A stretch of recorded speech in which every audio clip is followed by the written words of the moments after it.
the entire chapter. And what I found was so interesting. I saw in verse 17, it said, if a child curses their parent, if you curse your parent, you should be sentenced to death. I saw one that said that if, I think it's verse 20, said that a slave master could beat a slave within an inch of their life. And if these slaves survive, the slave master should not be punished because the slave is property. So I just found it amusing, having discovered that context, that people in the wider society are still using an eye for an eye as a point of reference. The reality is, though, that we've seen a number of crimes over the years, tragedies that you can't help but feel away. Senator Franklin referenced one of the cases, which was that of a school-aged girl being killed by some person who was trying to basically get retribution for something that happened between him and his employer. And that was one case that I remember feeling very, very strongly about. But what we in this chamber have to remember today is that these amendments are not about our personal views and how we feel some person who perpetrates a criminal act should be handled, because that's not our place. That is the place of the judiciary.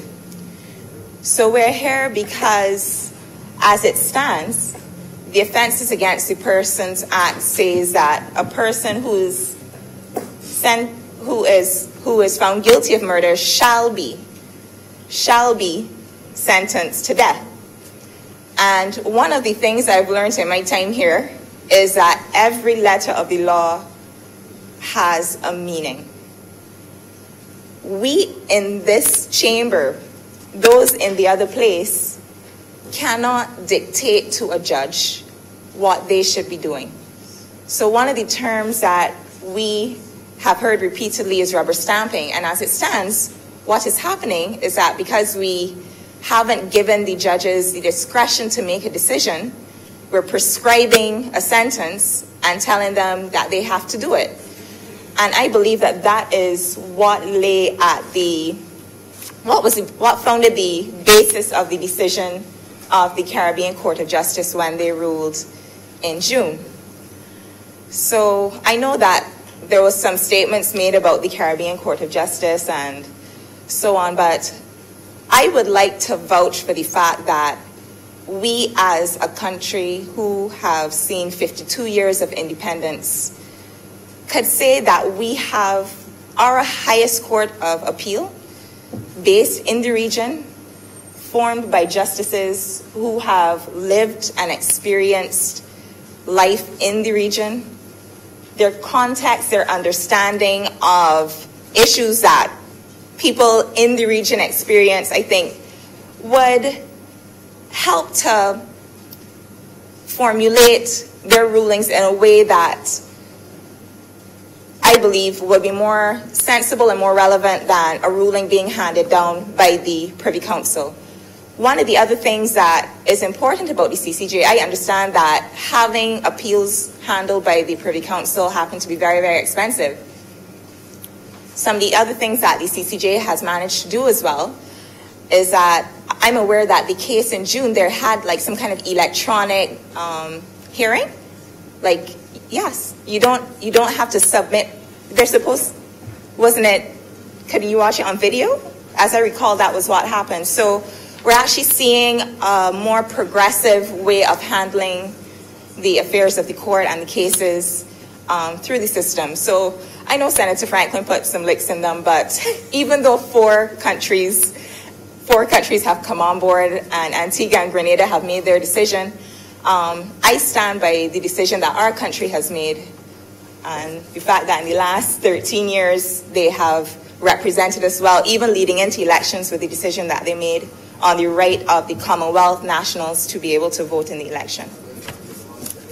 So I know Senator Sands and others would have spoken quite extensively on the particulars about the American Court of Human Rights and so on. I'm not an attorney, I'm not going to venture into those waters, but what I would like to speak to as well are some of the social issues that surround any discussion that we should be having on an issue such as this.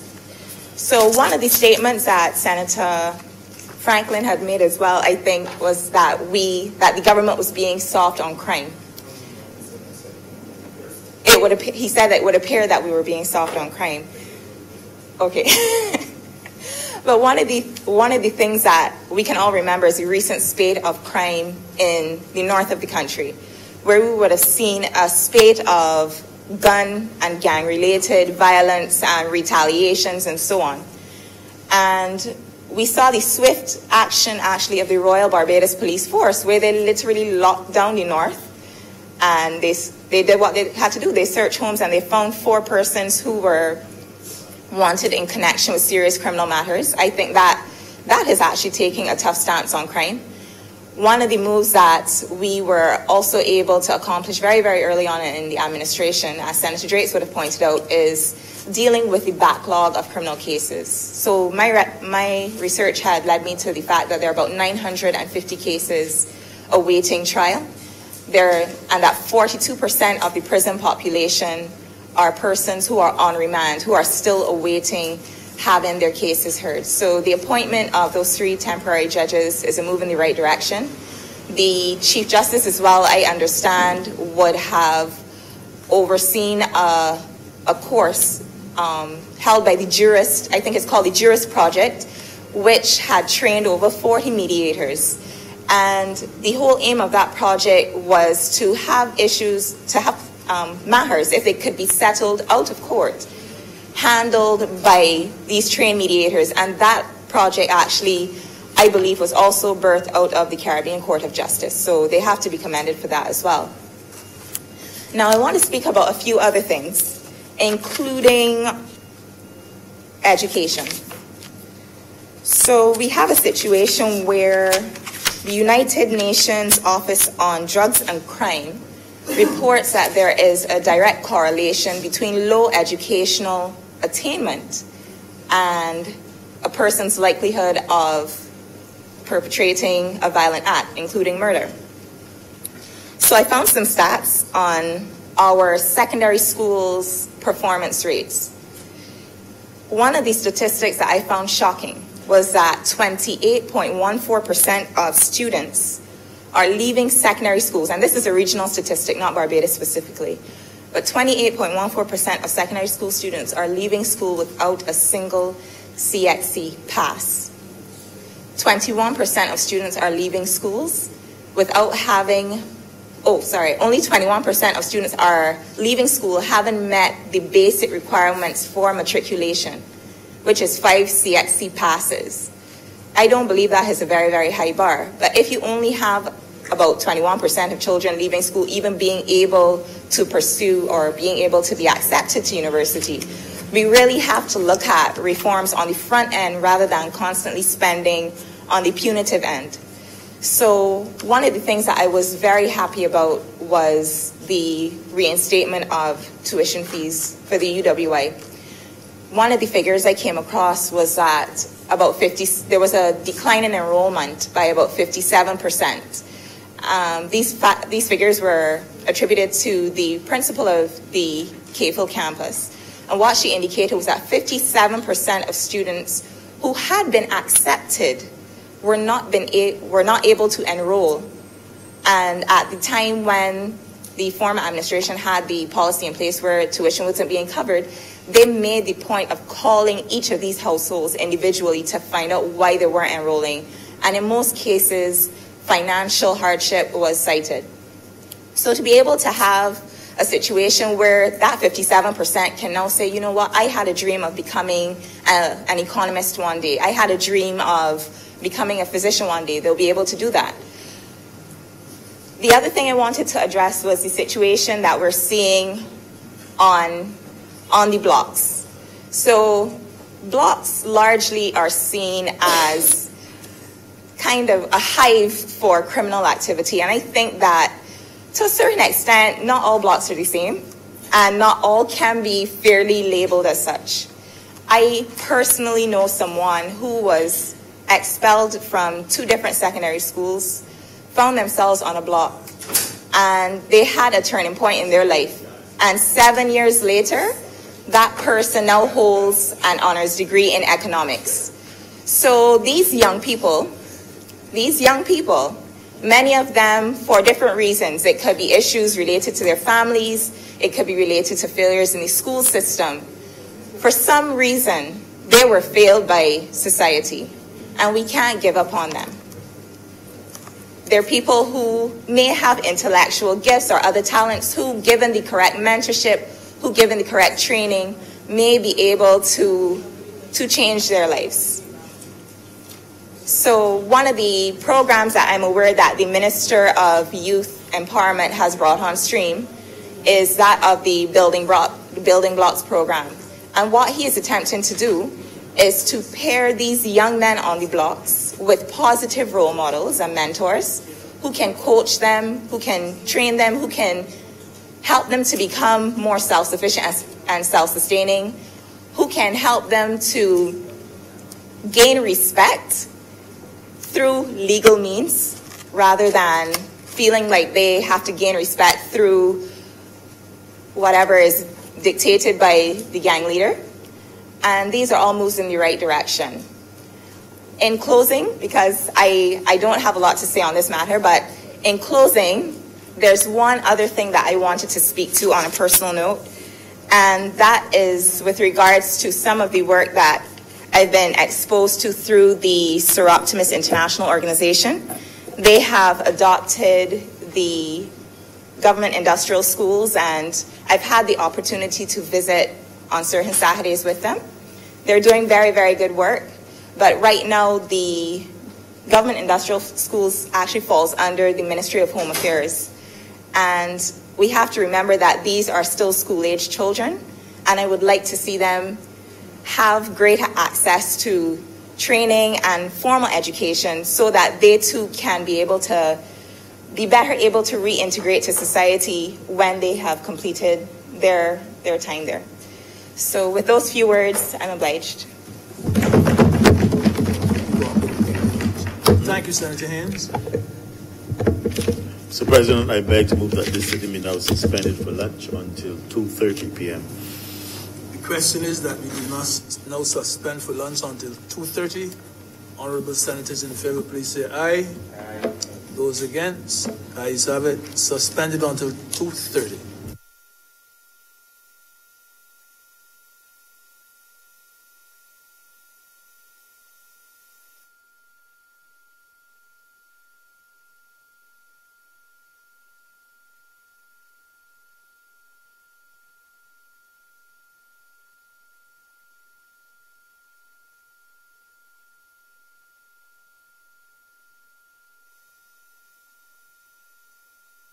Number of treaties and conventions that it is signatory to, including the ruling handed down by the CCJ, Caribbean Court of Justice, which is the highest court in land, and the Inter-American Convention on Human Rights.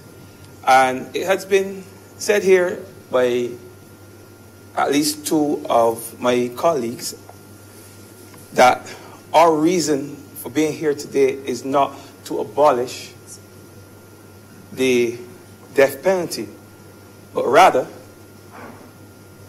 to abolish the mandatory death penalty, and in so doing, give judges discretionary power when it comes to handing down sentences in the case of murders.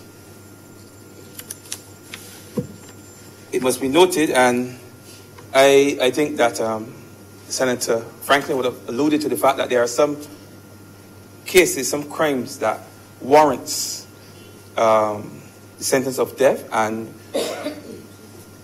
in cases like that, judges are still allowed to hand down such sentences, depending on the brutality of the crime, if it was premeditated, if certain persons, if a judge was killed, or magistrate.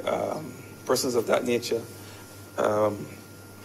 if it was a hate crime, things like that, the judge still has the right to to hand down or to sentence a person to death. So just want to make it clear that that remains as is on our statute books. And what we're actually doing is abolishing the mandatory death sentence. We know that over the years there have been cases where persons have been provoked, where there are cases where there are other mitigating circumstances, and some persons will want, because they believe that they are innocent, will want to face the court system, want to face the system and fight for their freedom. And in some unfortunate cases, some of these persons are found guilty, and the judge has no option but to sentence that person to death. And we know that in some cases there are mitigating factors that would otherwise determine that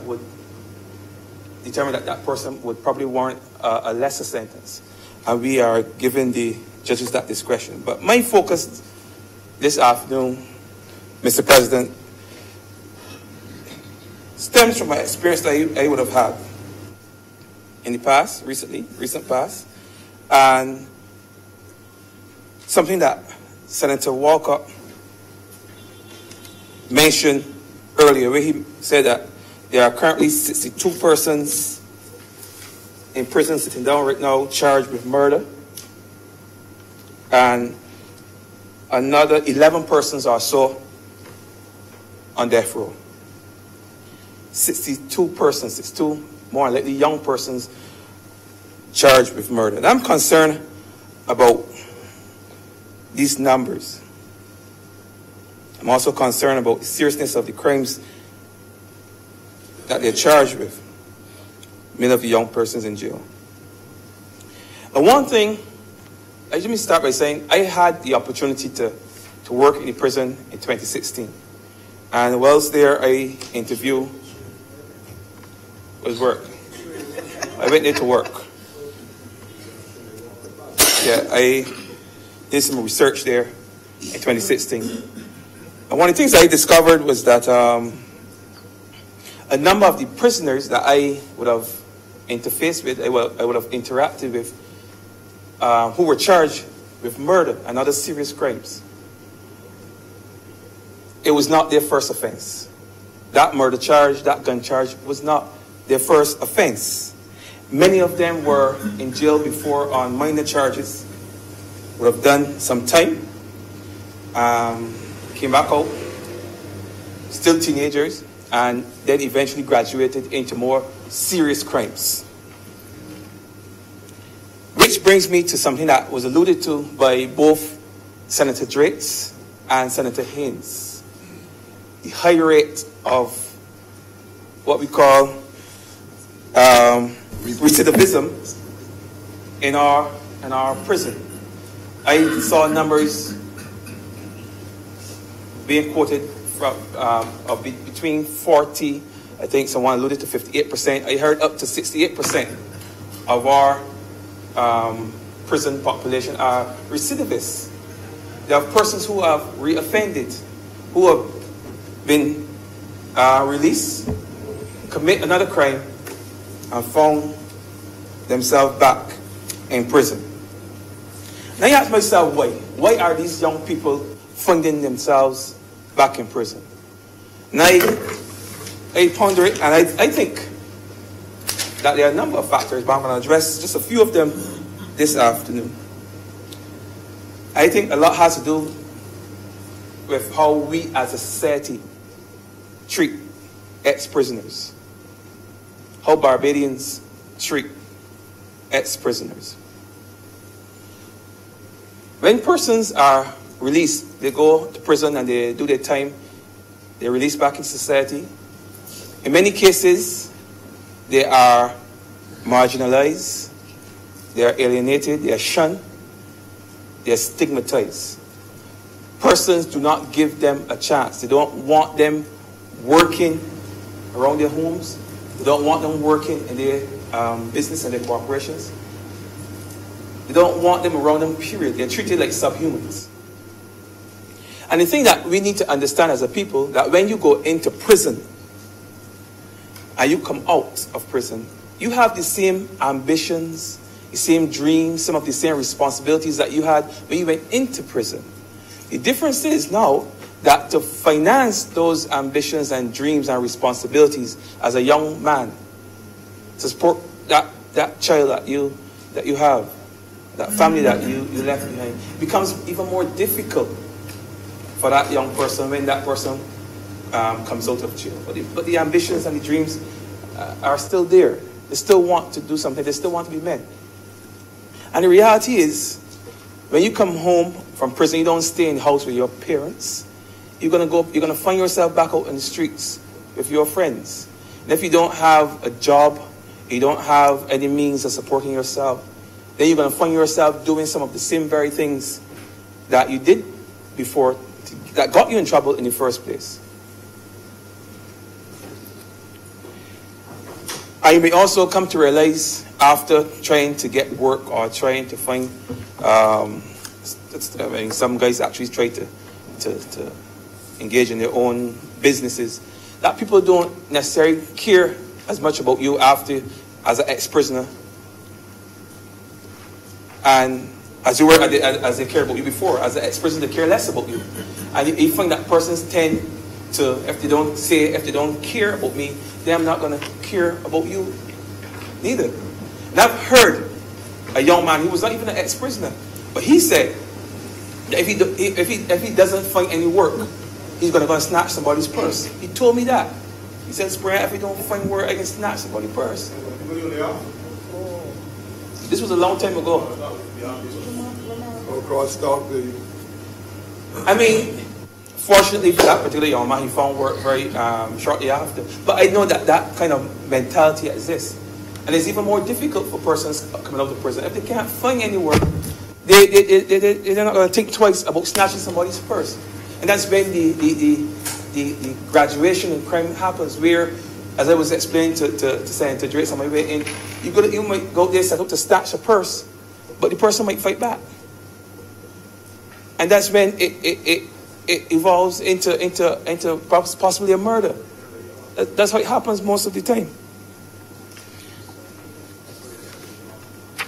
Right, let's face it. So, I mean, there's something wrong. And the fact that we have so many persons coming out here in society and reoffended, it tells us that there's something wrong about the rehabilitation program in prison. I know, I've heard that there's a program, there's a probation services program, there's a rehabilitation program, but something is wrong if you are seeing the types of numbers between 58 to 68% recidivism in the prison. Something is definitely wrong. Either that program is not working, or society is treating these people with such scorn that they would never assimilate or fit back into society again.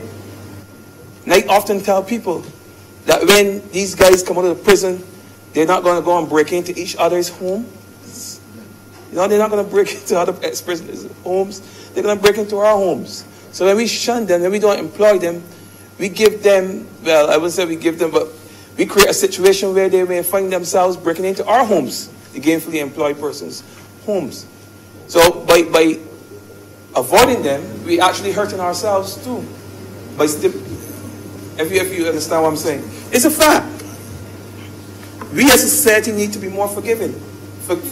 We have to be able to give persons a second chance. And I think if we can give them a second chance while they're still minor offenders, then we could perhaps cut down on the amount or the rate of recidivism.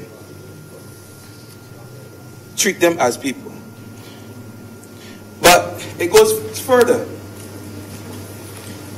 I've had, as a teacher, I've had the unfortunate experience of going into Dawes prison and in what they call a quad there.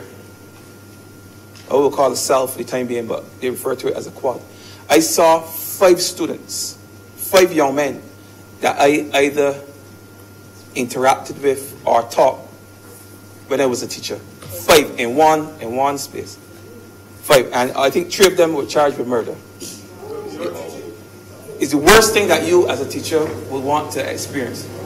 And you see 5 young persons, and I taught at one of the North secondary schools, which brings me to the point that I'm going to make now, that I find vast majority of these young men are from the newer secondary schools.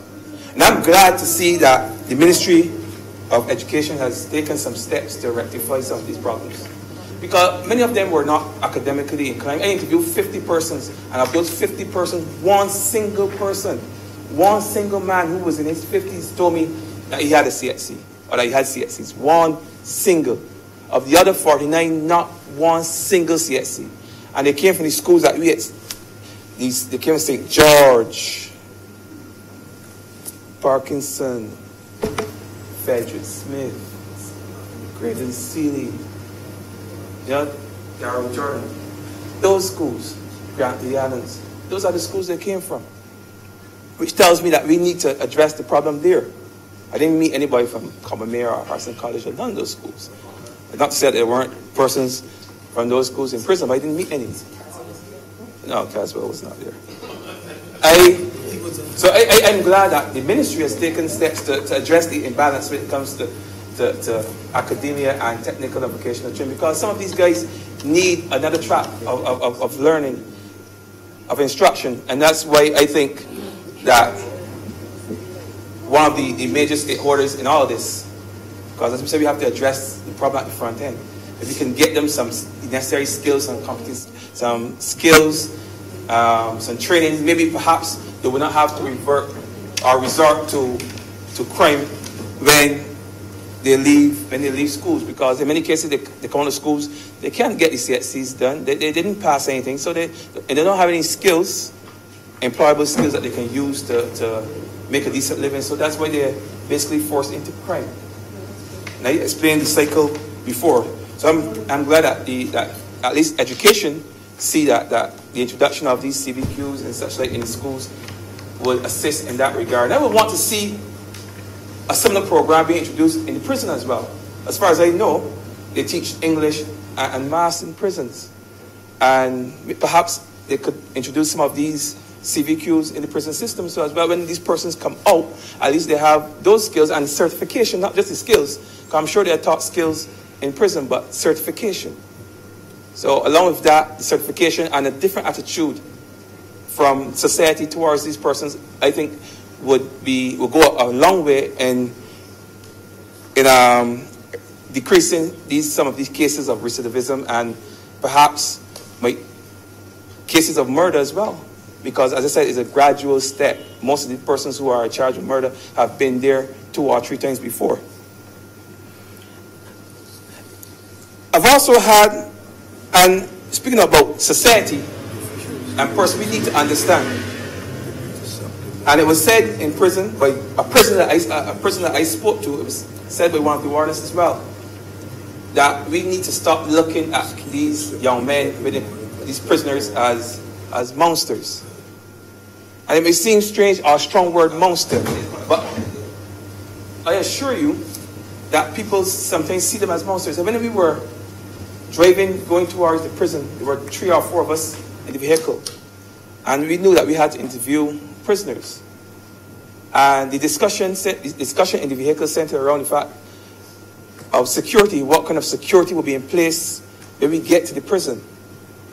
Will there be a fence or some glass barrier between the interviewers and the prisoners, so that it would be less likely so the interviewers would not be attacked? People actually thought, some of the persons I went with actually thought that the prisoners would attack them. They thought they were these dangerous monsters, like there were monsters. When we got there, we were shocked to discover that they were so polite, so meek. I could not believe that these people actually committed crimes. But the perception out here is that the prison is filled with rabid monster-like persons. That if you're left in a room with them, that there's a good chance that you'll be attacked. But in actual fact, that's not the case. I think it's that kind of fear, that kind of perception, what feeds the fear when they come back into society, that causes persons to shun and reject them. But I want to as I said, I alluded to tell you what was said to me. Many of those persons made some mistakes. And all of us in here, are not immune to those mistakes. In fact, we are just And all of us, whether you're a lawyer, pastor, surgeon, trade unionist, it doesn't matter. We are all just one bad decision from going up in that place. And I've had the sobering experience of sitting down across the table from a young man, from two young men dressed in what looked like $3,000 suits. And in, yes, well-groomed, well-decorated. And in less than 2 weeks, 3 weeks, I saw them in the paper, bangles on their hands, going to Dodge prison. So it tells me that none of us in here are immune. Any one of us can make that bad decision and find ourselves up there. And we will want to know that we have a system that is fair, that gives the judge the necessary discretion to treat us with a certain degree of fairness based on our crime, and not a situation where they are forced to hand down a sentence that is excessive. And that's all I have to say on that particular matter. But as I close, I just want to reiterate that this particular bill this amendment I support I think is necessary, it's timely. We need to get away from this idea that we have to kill people because they commit a particular crime. Reverend Senator Maxwell, in his conclusion, he made the point that each life has value even if that life is in prison. And I'm a strong believer in that each life is valuable. Whether you commit a crime, regardless of the circumstances, does not make your life any less valuable. With those few words, Mr. President, I'm obliged. Thank you, boys.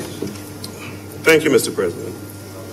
I'm following from Senator Springer, and I am extremely impressed For recognizing me and giving me the opportunity to speak on this bill. Let me begin, sir, by saying that, like Senator Maxwell, I too used to be a very strong opponent and a very strong critic of the death penalty. But, sir, something happened which made me make a complete roundabout turn. I had come home from teaching to spend the summer holidays. And as I walked into my house, it wasn't mine yet, it was my aunt's house, I could hear this wailing. And she was asking me, how come you get home already? How come you here so quick? What happened?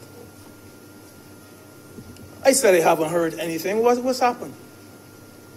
She told me, my uncle, only 2 hours before, had been murdered. He was sitting, sir, in a bar in which there was a big argument. He was the quietest person I have ever met, I have ever known. There was this big argument, which one fellow was made to look very shame in front of others. And he decided, I going home for my weapon, and when I come back and I find anybody here, I can kill who I meet. My uncle was in the corner. He was not in the argument. He didn't move. The fellow came back. Everybody shouted, he coming back up, he coming back up. People ran out. My uncle didn't run. Because he was that type of person. He never troubled anybody. The fellow dropped one stab. and killed him on the spot. I have to say that from that day onwards, I am one of the strongest proponents of the death penalty you could ever meet. And I can tell you something else. He was convicted for murder, condemned to hang. That sentence was commuted to life imprisonment, and then he walked out about 5 or 7 years afterwards, a free man. I can tell you, as I said already, from that day until now, I am one of the strongest proponents you could want for the death penalty. And I make no apologies for it. It touched me dearly. It touched my family. Whether it is an eye for an eye or what it is, I am a proponent of the death penalty. I must also say, though, that even though I do support the death penalty, like so many speakers, about 3 I've heard so far, have said, there are occasions where people have been convicted for murder in Barbados, and I didn't think that they deserve the death penalty. I recalled a murder in the northern part of this country involving a young man who killed an old lady. A lady who, he said, he claimed, knew everybody's business, including his, and talked about it.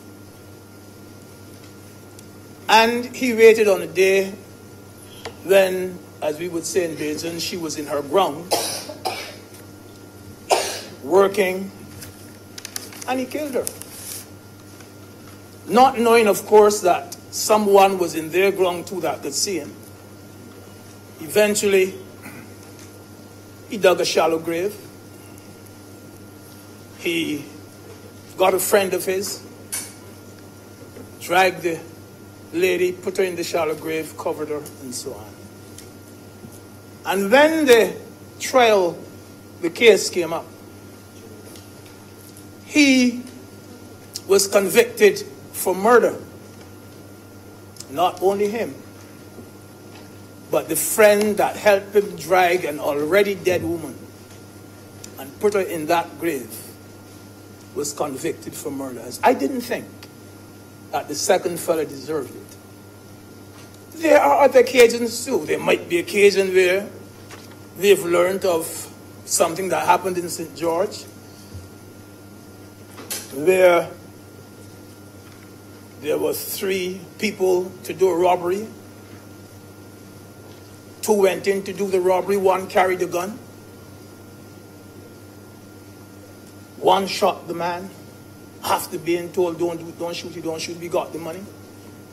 Came out, the one who was on the outside with the getaway car, they jumped in the car, he drove them off.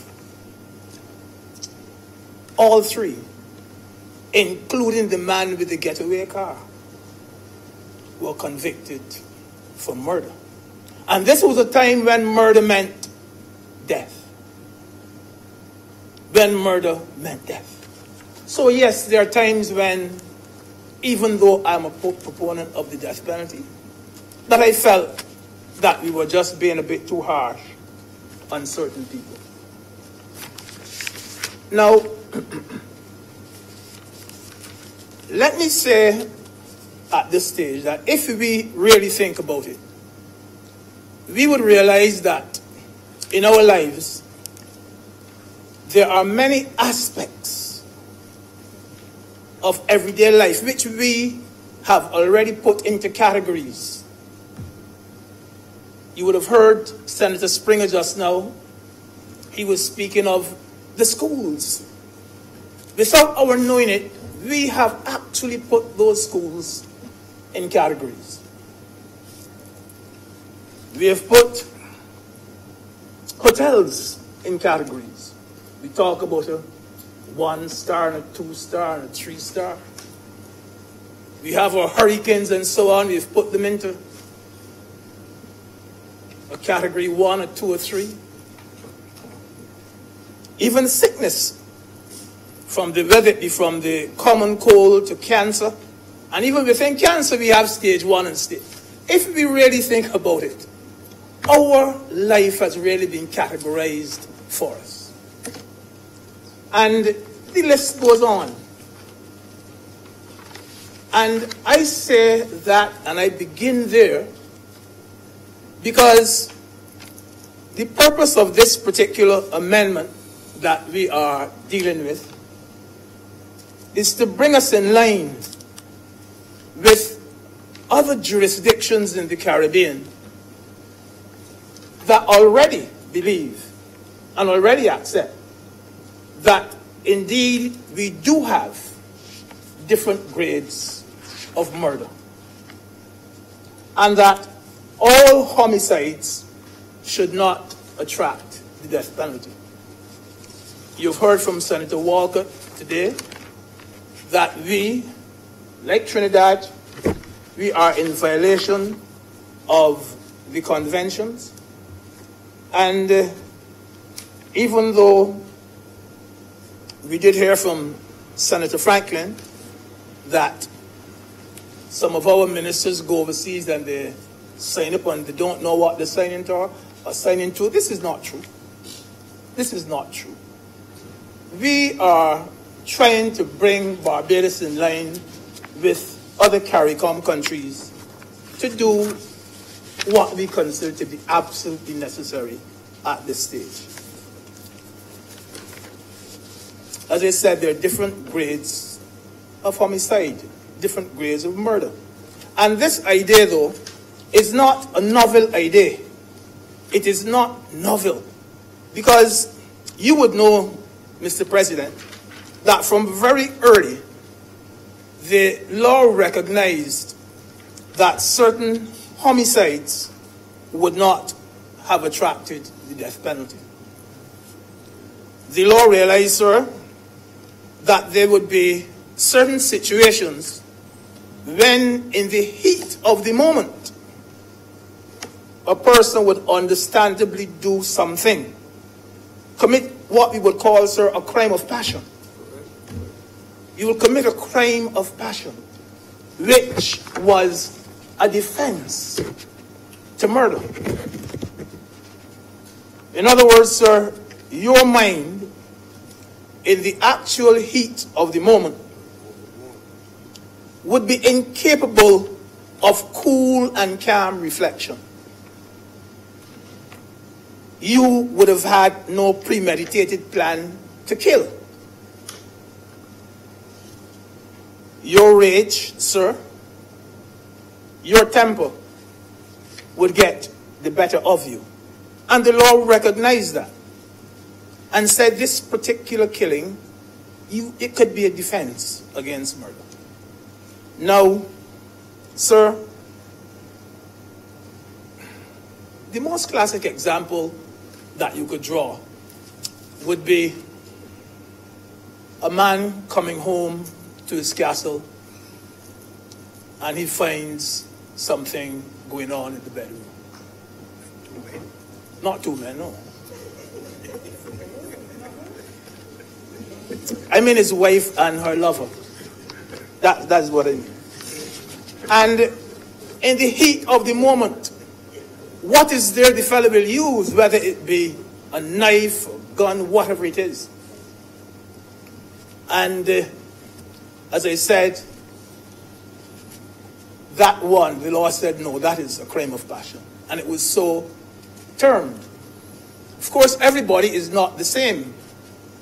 All people will not react the same way.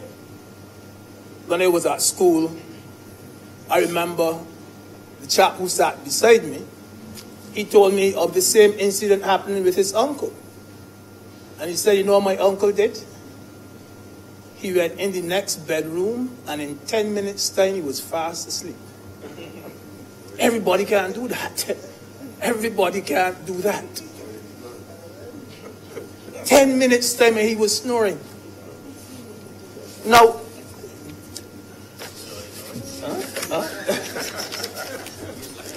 Sir, I am no social worker like Senator Springer claimed to be. But while on this point, might be a slight diversion, but while on this point, I would like to make an appeal to both Barbadian men and women, particularly the men though, to demonstrate a high level of maturity and responsibility in their relationships. Too often in Barbados, sir, murders, they have their genesis in relationships which have gone bad, which have turned sour. And men in particular seem reluctant to walk away.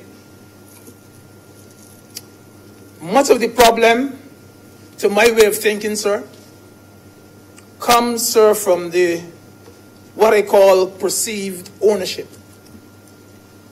In other words, the man thinks that he owns the woman. And as you would know, sir, that since the days of slavery, no one in Barbados can claim to own anybody. It matters not how much money you've spent on her. It matters not how much rent you've paid for, what higher purchase items you have for her, the clothes, nothing of the sort. And this nonsense that I have heard about if I can't get you, nobody else can get you. That, sir, is foolishness, and it is a position which is bereft of reasoning. And the only thing that can do is to get you near to the jail or near to the gallows. Now, my unscientific opinion, sir, is that there are now more people in Barbados who are opposed to the death penalty than there are for those who support it. I think, sir, one of the reasons, whether it be proof or not, is the fact that, as someone has alluded to earlier this morning, I think it was Senator Heinous, this is now about 30 odd years since someone actually, exactly 30, Mr. President is saying, exactly 30 years since someone went to the gallows in this country. And to my way of thinking, sir, this amendment is an attempt to meet those who oppose the death penalty halfway. In fact, in some cases, they think it might meet them more than halfway. It suggests, sir, that certain types of murder, yes, are still deserving of the death penalty. And that is what I want to take a short look at. And I have to say that when I look for drawing examples, I try hard not to draw the examples from Barbadian murders. In fact, in some instances, you can't find the example to draw from the Barbadian murders. So what the act says is that anytime you commit a murder with a high level of brutality, cruelty, depravity, or callousness, that is one that may very well attract the death penalty. Now, I wouldn't try to impose on the Senate description of what I consider to be a heinous crime. the machetes used and all the rest of it. But I would think so that a murder in Barbados where the victim suffered 26 stabs could very well come under that category. Where the murder involved calculated or lengthy planning, that too could attract the death penalty. And sir, if I want to go for an example, I would have gone for one that happened in Vegas, where this man had planned a murder. He rented the rooms at a hotel. And that hotel was overlooking a place where you were having a concert. And he got the best vantage point so that he could kill the most people. He did it. He had sophisticated cameras set up so that he could see where the police, when they were coming up, and so on. That is what I call, sir, one with planning. Calculated or lengthy planning.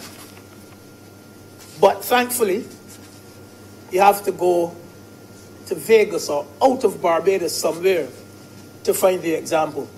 And long may it remain so.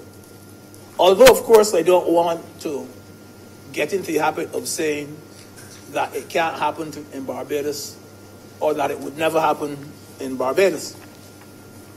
Then we have here the next one that it says, where the deceased was a judge, a magistrate, DPP, or legal officer in the DPP's department, and the office was a factor. Now, sir, going outside of Barbados again, all of us in here who know something about cricket, we have heard the name Imran Khan. Used to be top all around in the world at one stage. He is now the president of Pakistan.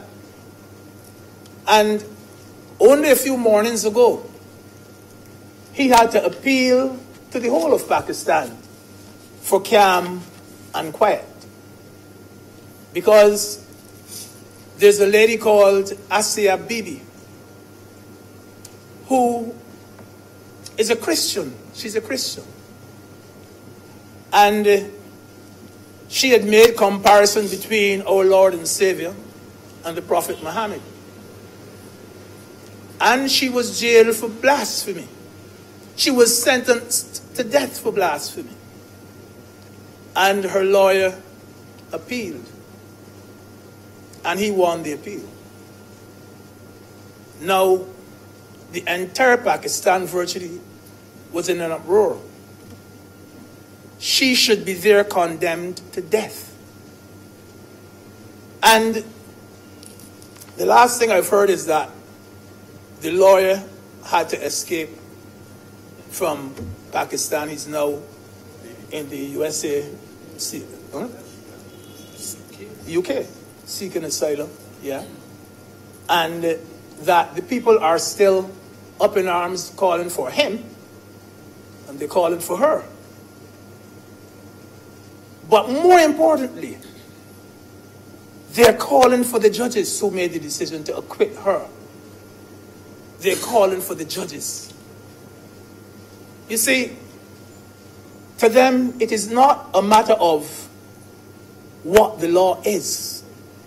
It is a matter of who the judges are. Who are these judges? Who could actually acquit her for blasphemy?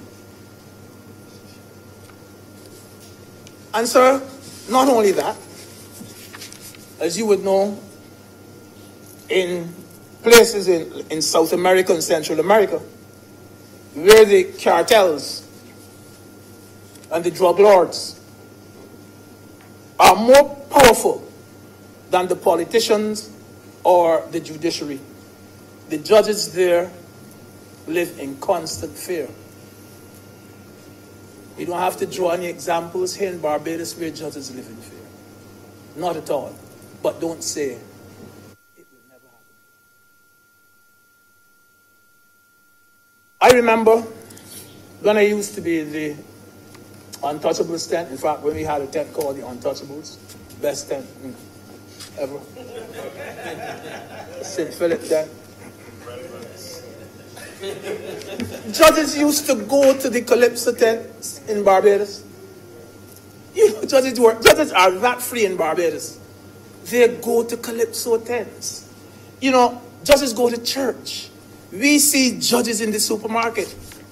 You know, in some jurisdictions not far from ours, judges are scared to do that. Judges are scared to do that. But you see this, there's sense in it.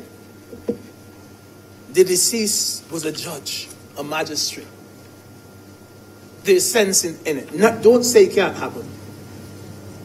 The next one says that the deceased was a member of the Royal Barbados Police Force, the BDF. He was a special constable.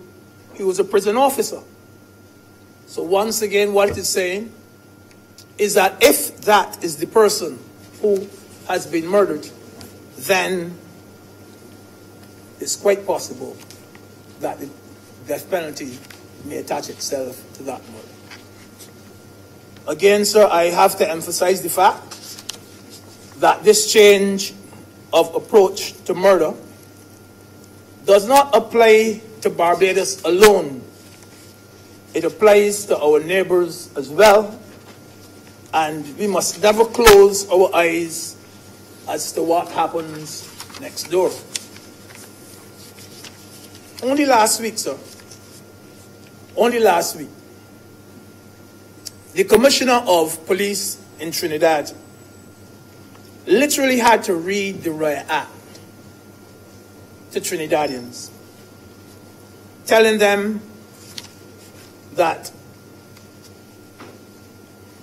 the police will pursue anyone who kills or attempts to kill a police officer during the line of his duty. He had to tell Trinidad that because that police force was under constant threat from people. Again, 2 weeks ago, I was listening to a call-in program where I heard a Jamaican gentleman who is now living here in Barbados. And he was saying that the reason he left Jamaica was because of the violence. But he went on to say that he's very concerned about his son, who is still in Jamaica, and who is a policeman there. And that he's trying every day to encourage him, the son, to come to Barbados and join the police force here. I think, sir, that that is one of the best testimonials that Barbados could get. One of the best testimonials we could get, that someone could say, leave over there where you're bred and born and come over here where I know you would be a lot safer. Still, I urge you not to say, can't happen here. And quite recently too, because they also mention here the prison officers. And quite recently too, in Trinidad, a superintendent of prisons, he was gunned down. Gunned down.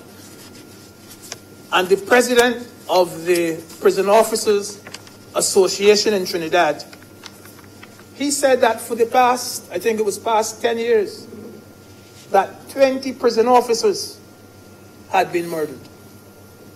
20 prison officers had been murdered in Trinidad. Innocent, God-fearing prison officers whose only crime would have been to be working at the prison. And he said that they, the prison officers, had become soft targets, and that such killings were an attempt to undermine the security forces. We do not believe, sir, that prison officers or police officers are better than anyone else. This is not the reason for identifying them. The point is that they are our security officers. Indeed, sir, in some neighboring jurisdictions, parents discourage their sons, in particular, they discourage them from joining the police force or from becoming prison officers. Being a member of the security forces in certain jurisdictions is extremely dangerous work. And if this trend continues, let's hope it doesn't sweep the Caribbean, because we would have nobody in place to uphold law and order. And of course, this is what that criminal element wants. Mr. President, another one of these instances is where the deceased was a member of a group of persons who have a common characteristic such as race, nationality, ethnicity, or religion, and this was a factor. This world has changed significantly over the past 4 or 5 decades. And we have living across this globe millions of unrepentant extremists and fanatics. You can imagine, sir, that you can look at a young 18-year-old boy and tell him that if he straps explosives on himself and drives a motor vehicle into that crowd over there, and he kills everybody, including himself, that he will end up going what is their equivalent of heaven, where there are 5 or 10 beautiful virgins awaiting him. And that is precisely why he does it. He does it. You could imagine that you could tell someone in Barbados to do that, and no, sir. 5 virgins. And that's the reason. Thankfully, as I said, we haven't yet reached that level of fanaticism. And there are fanatics who hate special groups so badly, and they make some statements such as, I am on a mission to rid this world of, whether it be gays or blacks or Jews or transvestites or Christians. But there are people who hate specific groups. They just hate them. And they strike fear into the hearts of these groups. If I had my way, they would say, I would not leave a single Jew or a single Christian or a single gay person on the face of this earth. That is the way they speak. Some groups are small. You know, recently there was someone sending some explosives, potentially explosive packages to, well, it started with people like Barack Obama and Hillary Clinton and Eric Holder. And, you know, it's just a particular group. You hate the group, and you want to kill them, you do the worst possible thing to them. This is a world, sir, that is now full of radicals. There was one fanatic recently, only about, could be 2 weeks ago at the most. Fella, his name is Robert Bowers. And he killed 11 Jews in a synagogue. 11 Jews in Pittsburgh in a synagogue. For no other reason than the fact that they were Jews. And he had a shootout with the police and got injured. He ended up in hospital. And would you believe that the best nurse he had in that hospital treating him was a male nurse who was a Jew? And his mission was to kill all the Jews. But he ended up being well served by a Jew. That is the world we live in. And so, it says that the deceased was a witness or a juror pending or concluding trial. So, if you kill a witness or if you kill a juror, that too might attract the death penalty. Sir, in one of our neighboring islands, there were approximately 15 witnesses in a well-known and a well-publicized case. Sir, by the time that case came to trial, every single witness had been killed. Every single one had been killed.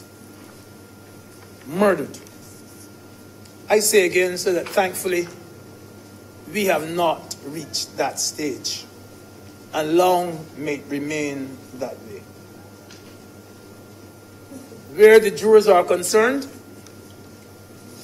what I know is that the trial is going on with this, perhaps the biggest drug lord ever, Guzman. And the jurors on that case have to be under surveillance from the court, at the court, wherever they are. There have to be a gang of soldiers around them. This is the world we live in. I have heard of attempts here in Barbados of people trying to get close to jurors, but thankfully, I don't think it is anything that we need to worry about. But I am glad that this is what we have been part of the statute. Mr. President, as I close, I say that I support the amendment. I say too that there is perhaps one little problem that I have, one little matter that I have a little problem with. And it says that these are circumstances where the death penalty may be applied. M-A-Y, may. I would have thought that having gone to pains to tell us these are the ones we consider to be the serious ones. And the way I feel about it, certainly I feel about it, I did not expect the word to be may. I did not expect the word to be may. Shall would have sent a stronger message for me. Shall would have sent a much stronger message to me. Because as it stands now, with the amendment and with the word may, you can still commit one of these heinous crimes that we've gone through, and may. In other words, you may still avoid the death penalty. And as I said, I am a strong supporter of the death penalty these days. I'm obliged to you, Mr. President.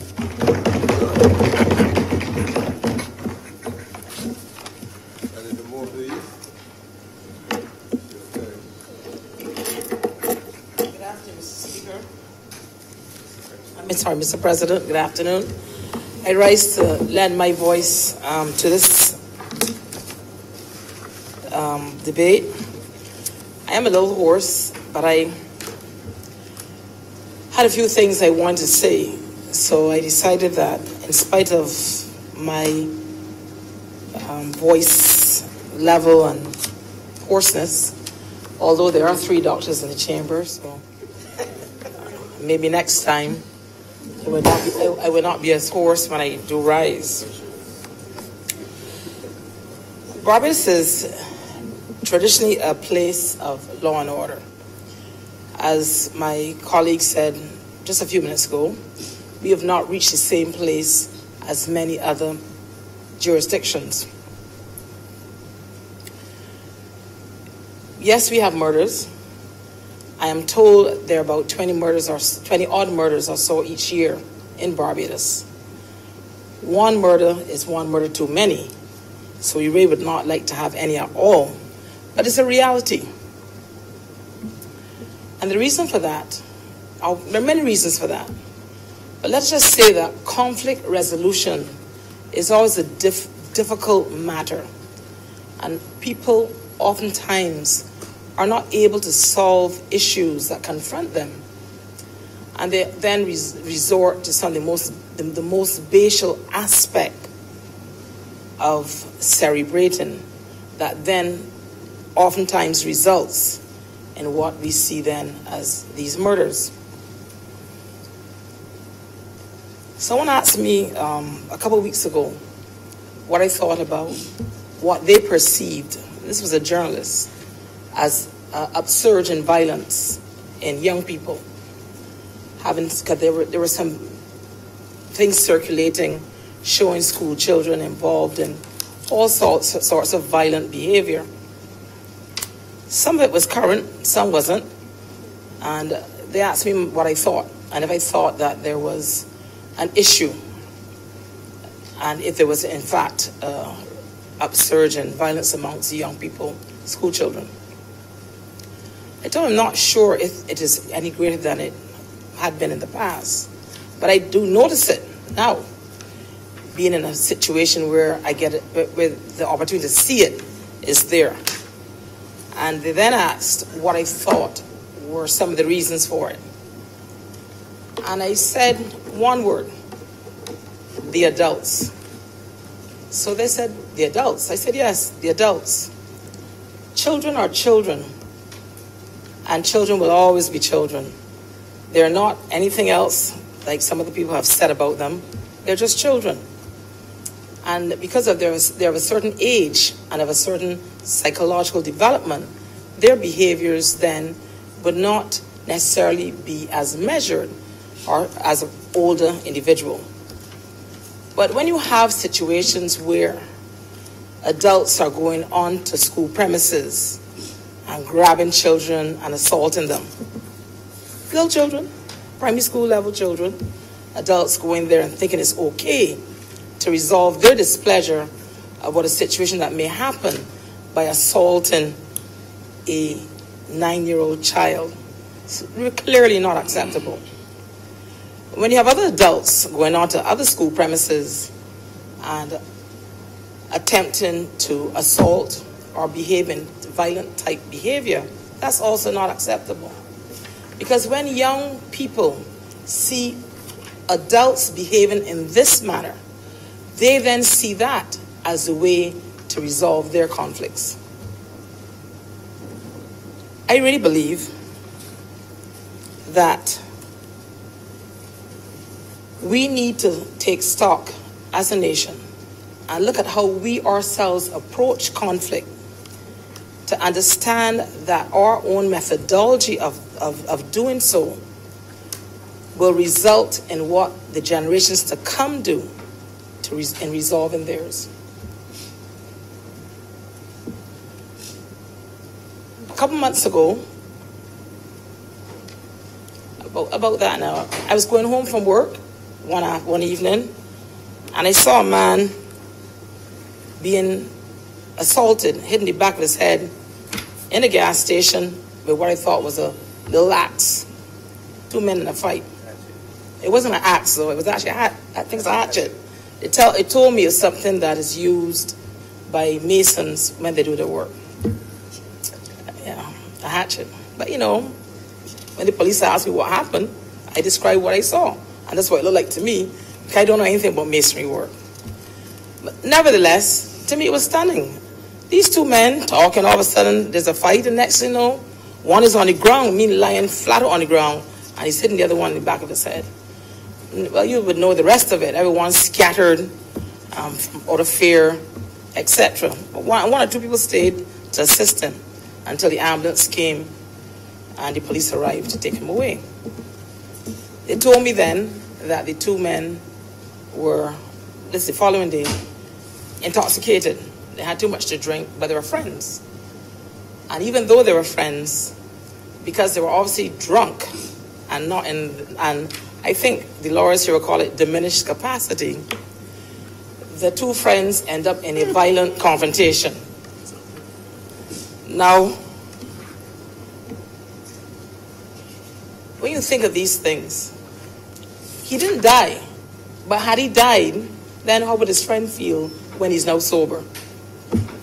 Would his friend who's now sober deserve, if he had died and was convicted of murder, to get the death penalty? I don't know. That's really for a court to decide, not for me.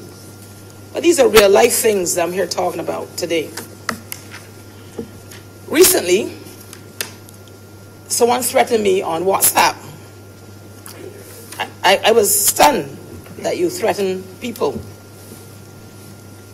I hand it over to police because I certainly believe that any threat to do you bodily harm should be taken seriously, and not to do so would be foolhardy.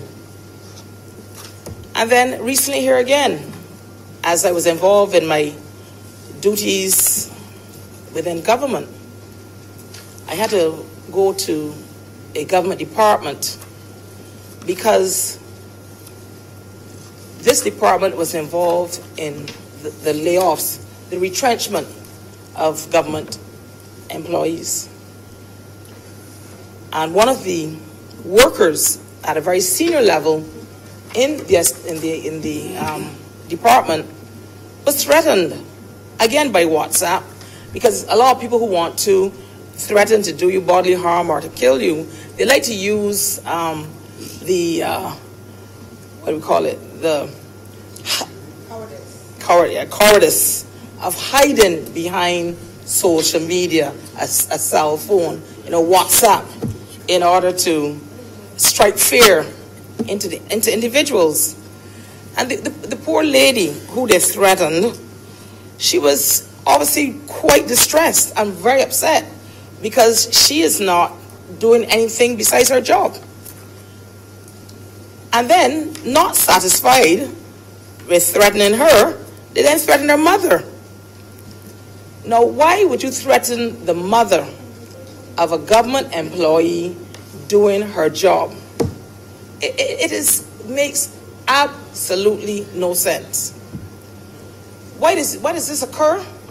Because there's an anonymity behind WhatsApp and social media. And people right now are using it to spread all sorts of lies and propaganda. But more disturbing is that it's one thing to just say something, but it's another thing to use language, innuendos, and different aspects to engender hatred, which is then what results in people then wanting to hurt or harm an individual. It is one thing to say something.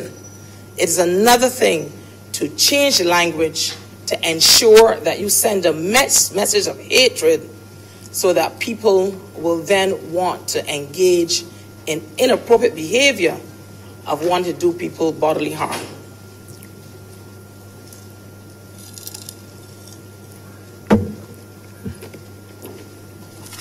I say this whole situation of people engaged in that type of activity and behavior is simply abhorrent. There's no other word for it.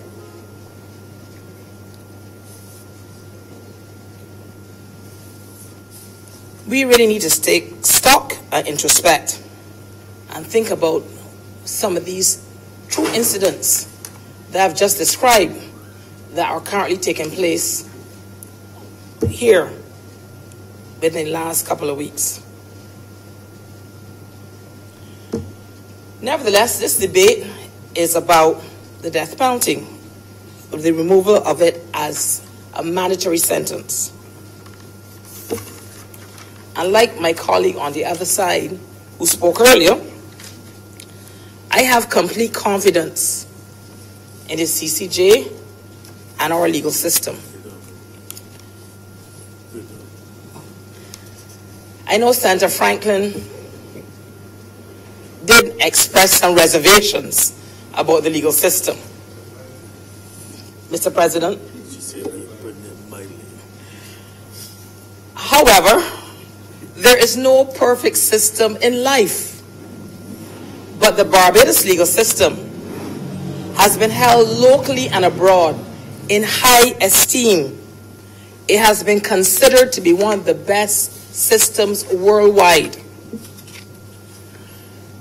When my colleague, Mr. President, was speaking, at first I thought I was asleep when I heard him denigrating the CCJ. I said, well, I thought maybe, Senator Franklin, maybe I was asleep. I wasn't sure I was hearing what I was hearing. And then he was denigrating the court system. I said, our court system is CCJ, or maybe I'm sleeping. And then I said, well, no, maybe I'm down at Jenkins. Because he started railing then against the decisions of the courts when it comes to the sentencing of individuals, the processing of cases, and all the other things that make up the legal system. There's no perfect system. But this system in Barbados protects everyone. It protects innocent people. It also protects sometimes guilty people. There's no perfect system. But you must have one that certainly is not continually bashed by people simply because it suits them without any real empirical data to show that there's something wrong, intrinsically wrong with the system. And then I really then thought I was in a twilight zone when he started talking about the discrimination by different individuals in the system simply because of people's socioeconomic condition and or their race. I don't know. I think Barbados, the majority of Barbadians are people, are black people. Like majority, not all, but the majority. I'm not sure how many judges and prosecutors and policemen and all the other people that make up the legal system that are of a different race. But there's certainly a minority. So if the discrimination, Mr. President, is being done against people based on race, then it's people of your own race discriminated against your own race. Then, I wasn't sure when I heard my colleague, Senator Franklin, speak again. I said, for sure, I cannot be in the Senate chamber. I must be down the bus stand. He next then took a swipe at the Honorable President of the Chamber in terms of a case in which he was involved. Now, as I said,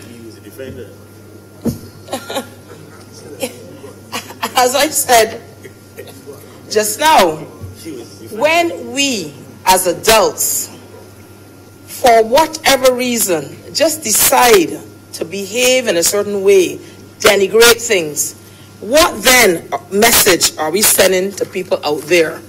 There's no other system but this system. There's no other court system for ours, for us, we as Barbadians, besides the system that we have here on our island. And I can tell you this, for me personally, having lived and worked in many countries, I'd rather be here in this system that we have here in Barbados. I can say that, not 10%, but 100% I am certain I'd rather be right here on this rock called BIM and this system we have here.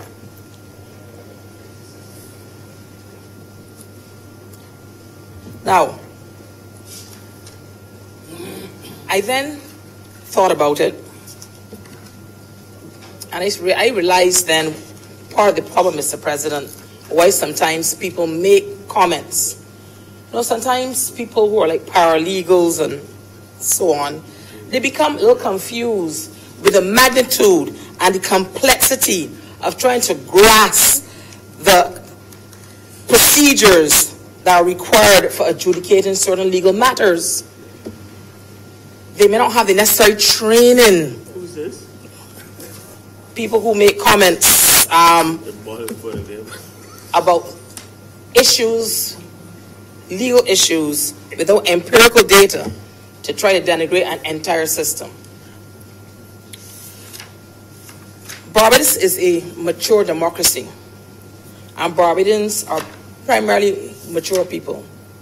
And when we as a country decided to go to the CCJ and make that our final appellate court, or court of determination, away from the Privy Council, there was no divide between the then government and the opposition. Everybody was in agreement. There was no, we didn't go to a referendum. We didn't have to go to a referendum and because one set of people said no, one set of people said yes. Both sides said yes. This is where we need to go. We can determine our own fate. We don't have to go somewhere thousands of miles away to get people who have never, don't even know what the Caribbean looks like in some cases, except what they see on TV, to determine our fate. We decided people like us could determine our fate here in the Caribbean. And there's really nothing wrong with that. That is what many countries do. They determine their own fate. We decided to do it, as was said earlier by Senator Boyce, under the Treaty of Chaguaramas, to do it as a collective unit. Economies of scale, that would be why. And you also want a certain level of independence as well. And once you understand that, you would understand why we as Barbadians go to the Caribbean Court of Justice. Yes, I know there are some of our Caribbean brothers and sisters that have not done so, but they would have to make those decisions for themselves. We have already made the decision for ourselves. Nevertheless, let me get back to the substantive matter that we're here to debate, Mr. President, which is this matter of the adjustment to ensure that the death penalty is not a mandatory sentence, and that judges are given the ability to be able to make determinations and have varied sentencing for conviction of murder.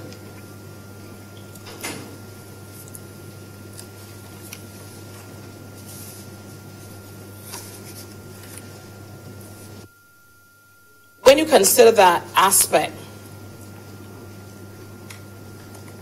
my colleague that spoke earlier, Senator Greenwich, I will not go over all the things he said. I don't need to. He was very, very explicit and spoke at length about the need for having discretionary powers in sentencing. And he's correct.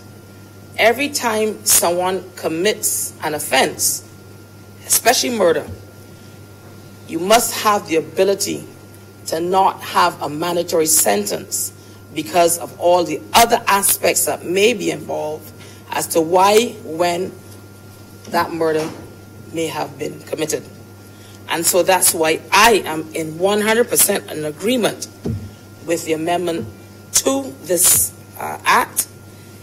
And I believe that is the right way for us to go. And as I said before, this debate today is not about abolishing the death penalty, far from it. I think Senator Walcott, when he spoke, clearly articulated that and clearly explained that this is simply in order to comply with a decision by the CCJ, as well as the Inter-American Court of Human Rights, and that is the reason that we're here today. Not to decide whether the death penalty should stay or it should go. We have said many, many times that whenever that discussion comes up on a national level, we will go to referendum and let Barbadians decide. That is what democracies do. So, in closing, Mr. President, I just want to say that I'm 100% in support of this, and that I hope that my colleagues sit down and think about some of the things I said here today with regard to the incitement of violence, the things that you do and the word and things that you say, and how you engage in the new technology age with this new media, and how people use it oftentimes to hide behind it in order to incite people to do some terrible things. I thank you. Thank you, Senator Moore. I now recognize Senator Titt.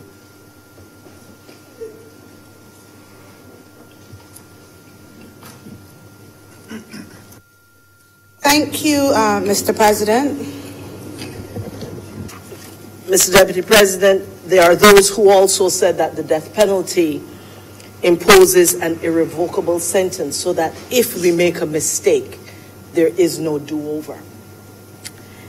And I've spent much of the day enjoying the presentations of the senators in here. And one of the things I want to suggest, Mr. Deputy President, is that we use this opportunity to have a much wider discussion. Much of the conversation we have had has been about what happens to a person after they've committed a crime and how will they be penalized. There is significant research that shows that if we are able to intervene sooner in effective ways, that the frequency with which our young people and our people get to that point of having to be penalized, that can in fact be mitigated. I think it is important for us to understand that even when we have had some people who have run afoul of the law or who have demonstrated bad behavior, that not all of them are born bad with the genetic predisposition to grow up criminals. And I say that, Mr. President, Mr. Deputy President, because I've had the opportunity in a previous life, professional life of mine, to work closely with young people.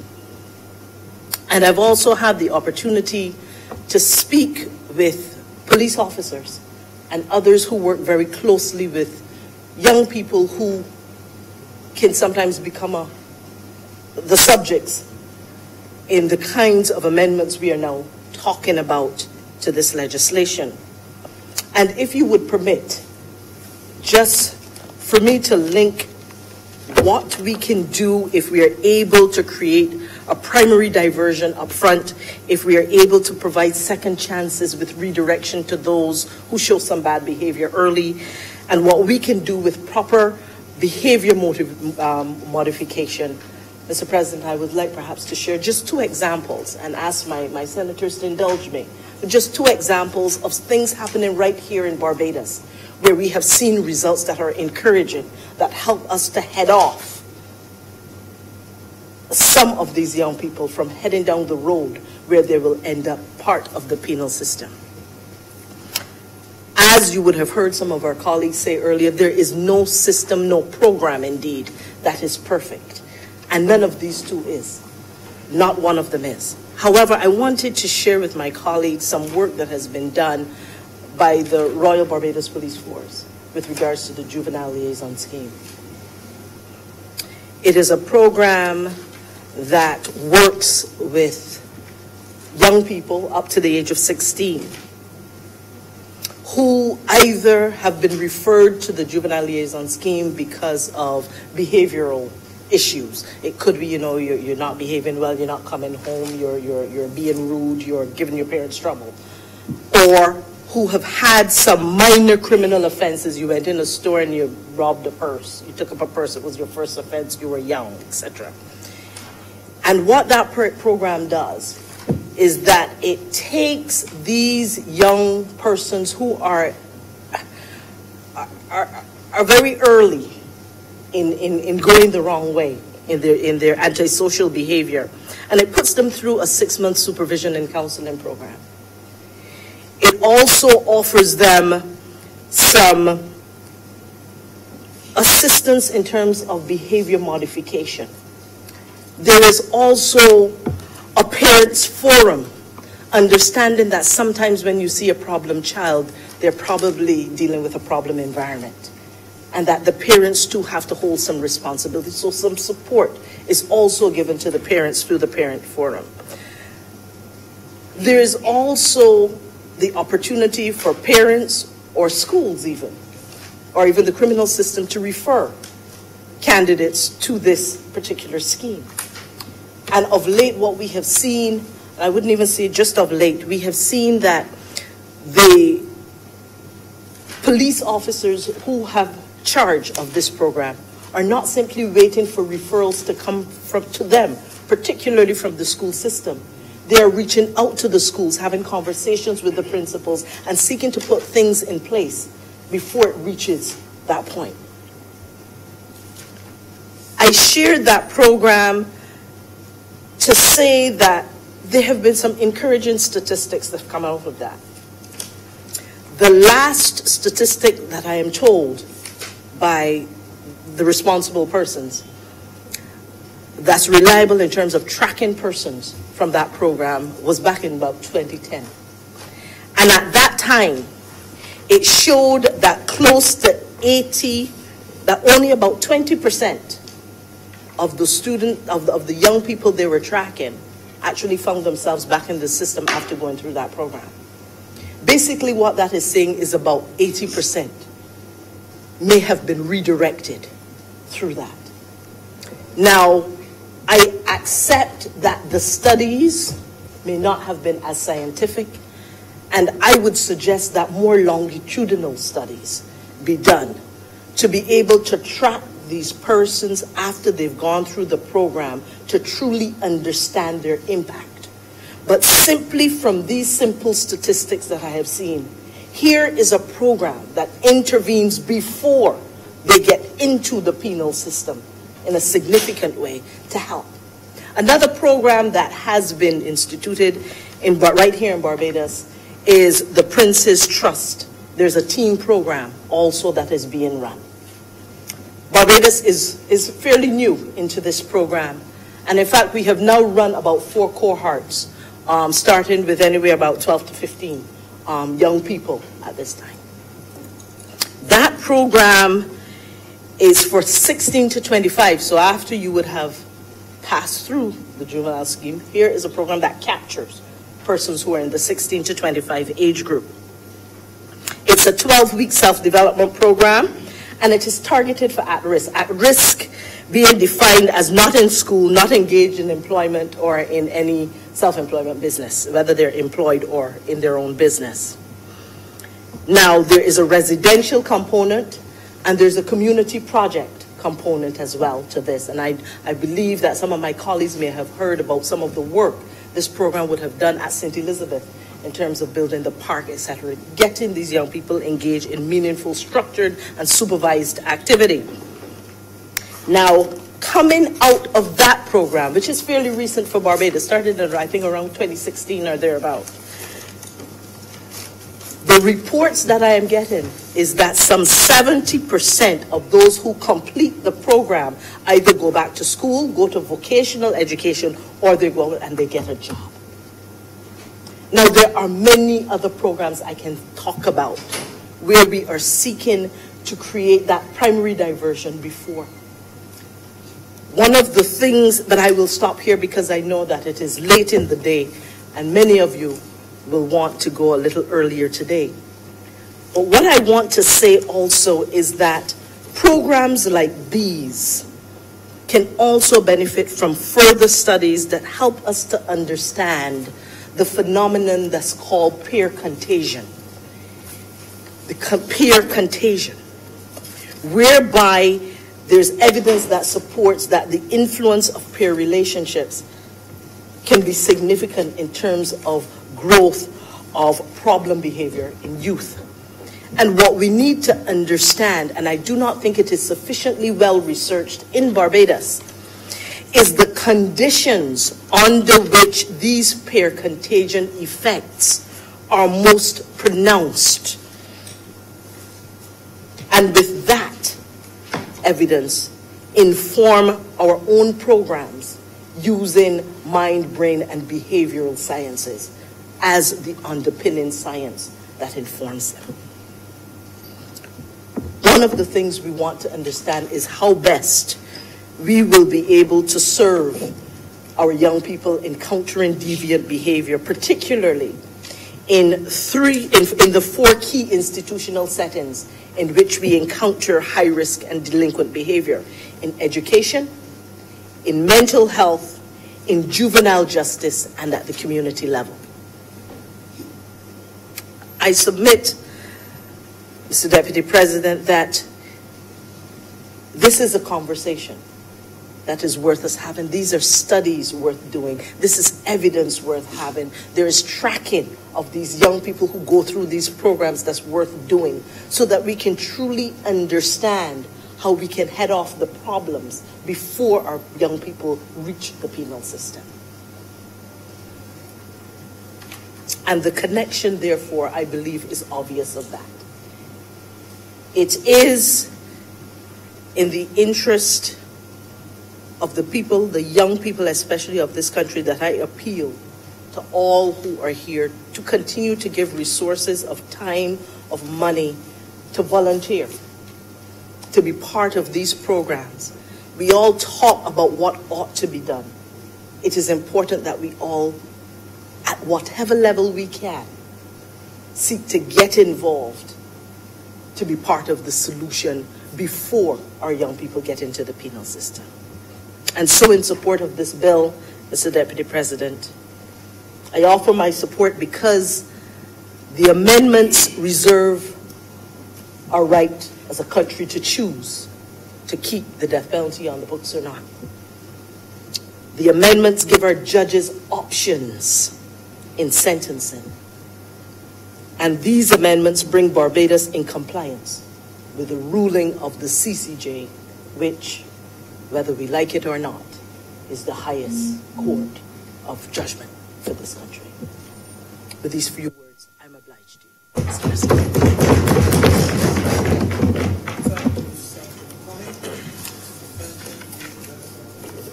Yes.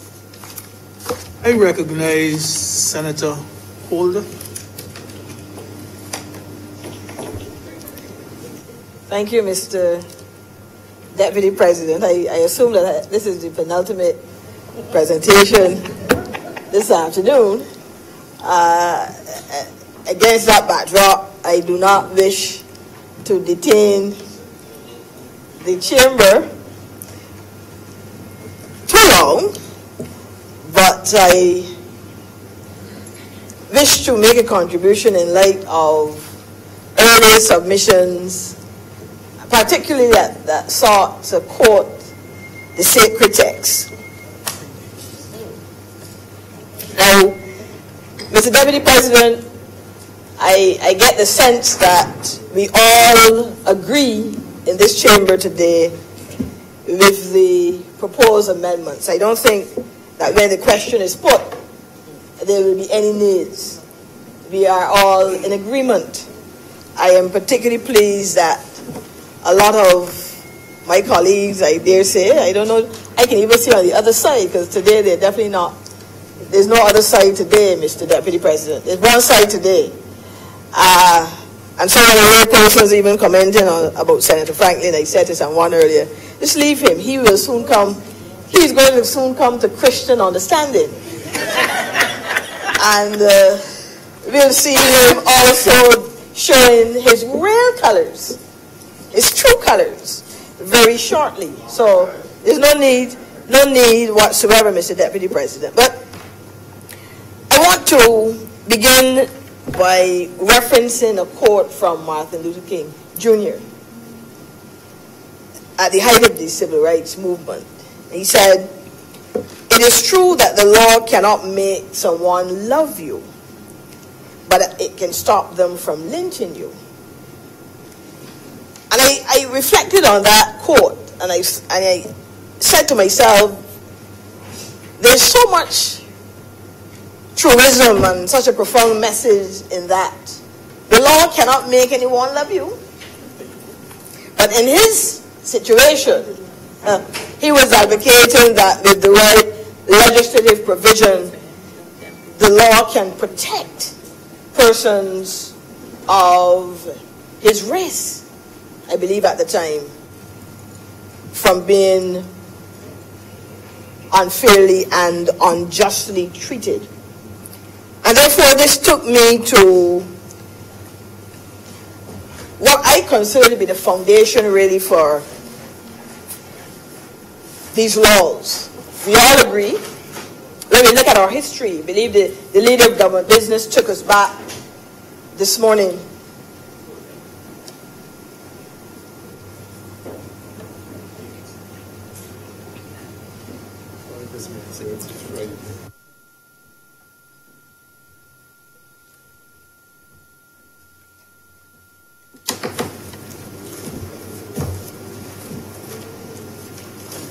Thank you, Mr. President. The leader of government business took us this morning in his presentation to maybe the origin of capital punishment and some types of capital punishment that existed before. And I would even take him even further back to the Greeks and to the Romans, and we saw that those who espouse the Christian views would realize that the Romans had one of the worst types, and that was death on the tree. Death on the tree, or what we call death on the cross.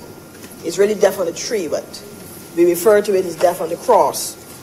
And it is from this that I believe people have interpreted a portion of scripture taken from Genesis 9. Reverend Maxwell referred to it earlier. At verse 6, Mr. President, it said, "Whoever sheds man's blood, by his blood shall be shed." And this is considered a law of God. It is outside of the Mosaic law, and it was given at the time when we understand there to be new beginnings after a flood. Now, this particular concept, Mr. President, has been understood by many a civilization that there must be the giving of a life for a life. There are those who speak to it being a deterrent. This law was never given, Mr. President, to deter anyone from doing anything. It was given simply as a law that says if you do something, then this is what will occur. I see Senator Maxwell smiling, because it was never intended to be any deterrent. It was a law that was placed to help govern mankind. And the fact is, Mr. President, irrespective of what you believe, irrespective of what your faith is, irrespective of what your morals even, and your religious moorings are, there are laws, immutable laws, that you can do nothing about, Mr. President. You have but only to accept them. And I give this example by way of illustration. There is a natural law called gravity. Now we can sit in this chamber and in the other place and we can introduce legislation that even incentivizes people to go on top of high buildings and jump. We can pass legislation that says if you do so, you will get a tax credit. Mr. President, you can. The fact is, that is what is known as a natural law, that if you go on a high building and you jump off, that law of gravity is going to pull you down to the earth. This is why we are able to walk on the earth and not have to fear in a simple walk falling because of the law of gravity. In other words, there is a natural law that you can do nothing about but accept it. It is considered immutable. And it is against that backdrop, Mr. President, that I'm suggesting to us that those who would go through scripture and would quote and so on need to understand a few things. The first is that there are some universal laws that are to be found in there that you don't have to agree. They will still exist. You don't have to agree with them. You don't even have to like them. They will still exist. And they're not there to deter anything. They are there, I believe, as a creationist. They've been placed there, Mr. President, to help keep a sense of balance in the universe. Those who study universal law understand the concept of balance. There is balance. There must be balance in order for us to exist and survive. And so when I hear persons quoting the text from Exodus, I realize that many people quote the eye for the eye and the tooth for the tooth, and really sometimes I understand they have no hermeneutical experience. If you understand hermeneutics, it says to you that in interpretation of the text, Mr. President, you have to bear in mind that there are audiences. First thing, there are audiences. The text had at least 3 audiences. And if you're not one of those 3, and you read something that doesn't pertain to you, you will run off, misinterpret, and do the wrong thing. There are audiences, there are some cultural realities, there are language differences. When the text was written, it was written in languages, Mr. President, that even in our own English language, there are still no words that can be used to help explain a particular word or verse, etc. Now, I say all that to say that you have to be very careful. Those who shout out the eye for the eye and the tooth for the tooth do not appreciate and or understand the context of that. That was a part of the Mosaic law. Mosaic law was given to Jews. We are not Jews. Matter of fact, within the context of the scriptures, we are considered Gentiles. We are not Jews. So it is not applicable. Now, Mr. President, I'm sure you're wondering, well, okay, but you're saying 2 things that seem to be the same. One is, on the one hand, there is universal law. Immutable, it applies to everyone, irrespective, you cannot change it. And then there's moral law, natural law, etc. And within the text, there's certain religious law. And that portion that relates to the Exodus, eye for eye and tooth for tooth, religious law refers to the Mosaic law. It is not applicable to us, and particularly in this 2018 experience that we are going through.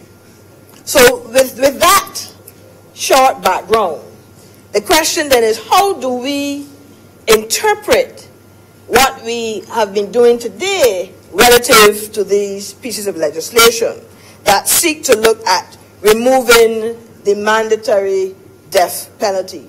The question is, should there be a death penalty in the first place?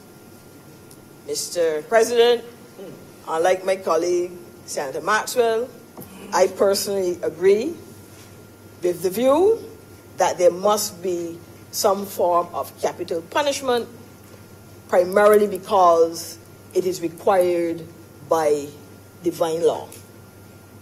I believe that. This is not a debate. I understand whenever it comes up, I will get the opportunity to speak to it at length, why it is. I believe that. I do not agree with Senator Greenidge that the majority of Barbadians at this point in time do not support that. I hold to the survey that was done. The leader of government business mentioned it this morning.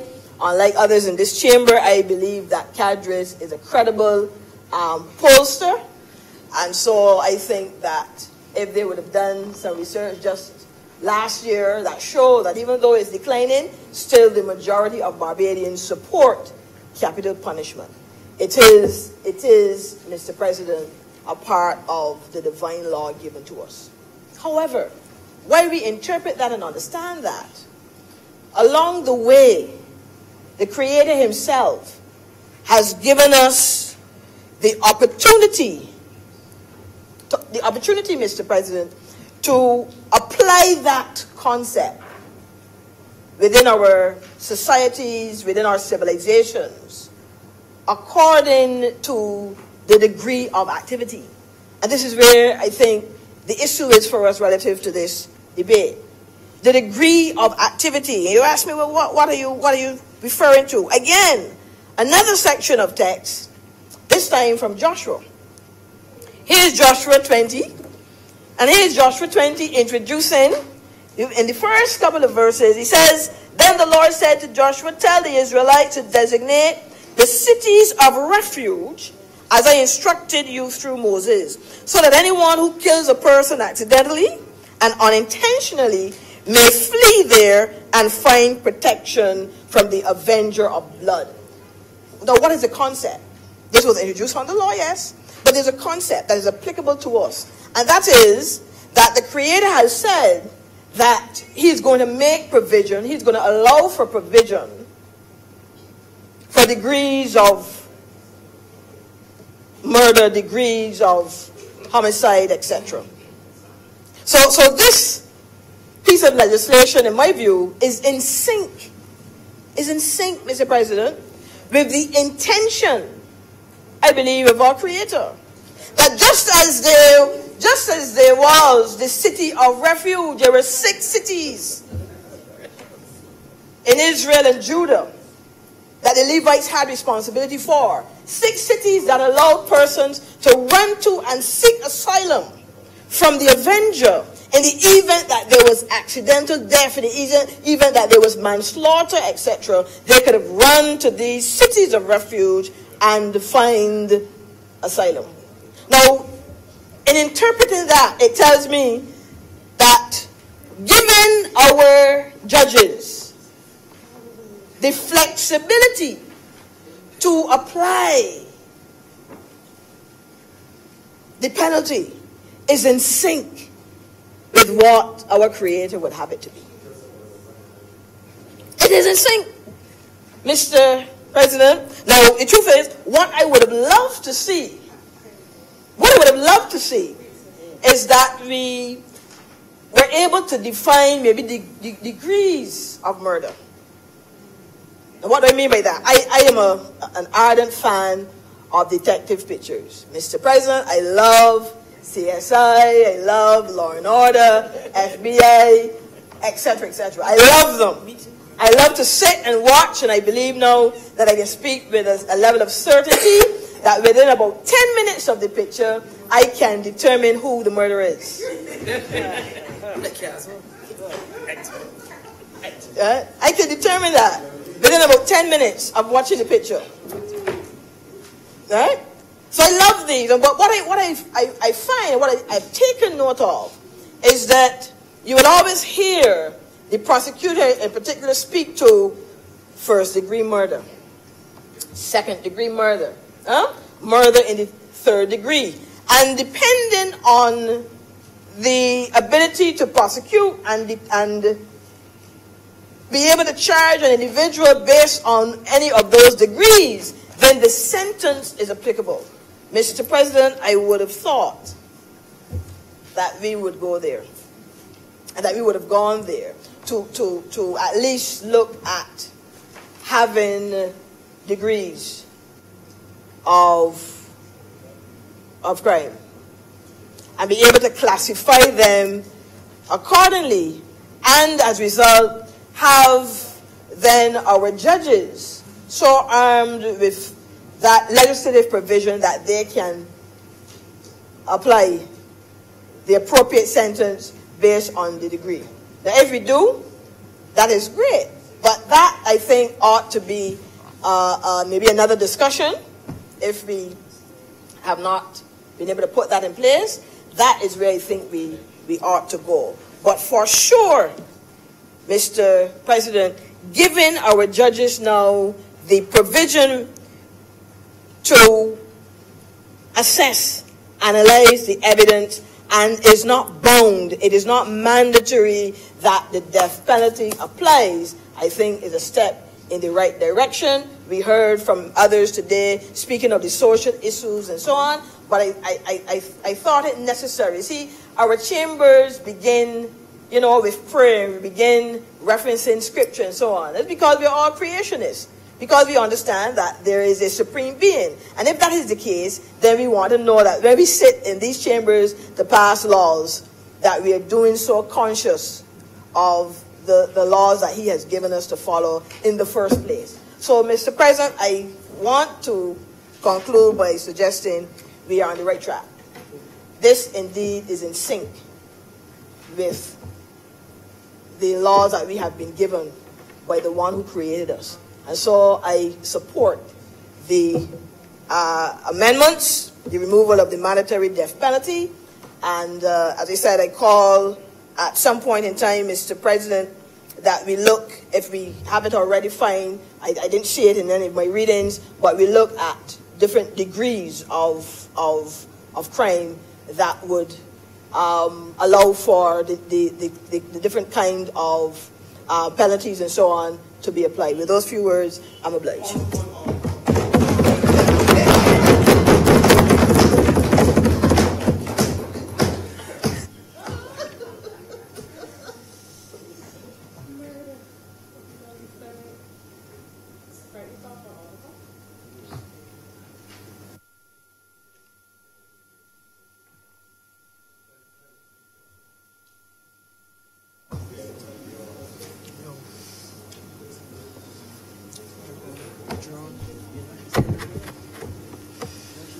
Mr. President, I rise to lend my support to this bill.